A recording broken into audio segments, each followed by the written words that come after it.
90% നമ്മളുടെ തന്നെ research പ്രൊഡക്ട്സുകളാണ്.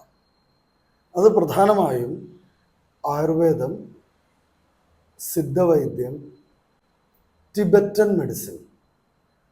Tibetan മെഡിസിനിലെ കുറേ ഹെർബൽസ് നമ്മൾ ഉപയോഗിക്കുന്നുണ്ട്.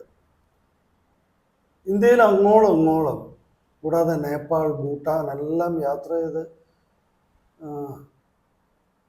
ഒരുപാട് മഹാന്മാരായ ഗുരുക്കന്മാർ അവരുടെ ഉപദേശവും അവർ തന്ന യോഗങ്ങളും അറിവുകളും വളരെ രഹസ്യമായിട്ടുള്ള അറിവുകളുമാണ് പിന്നീട് നമ്മൾ റിസർച്ച് ആൻഡ് ഡെവലപ്മെൻറ്റിലൂടെ നമ്മുടെ മെഡിസിൻസാക്കി നമ്മൾ മാറ്റുന്നത്. നിലവിൽ 30-ലധികം പ്രൊഡക്റ്റുകൾക്ക്, മെഡിസിൻസിന് നമുക്ക് പേറ്റൻറ്റുകളുണ്ട്. സാറേ, ഈ ഇവിടെ ഈ സോറിയാസിസ് അതുപോലെ വെള്ളപ്പാണ്ട് ഒരു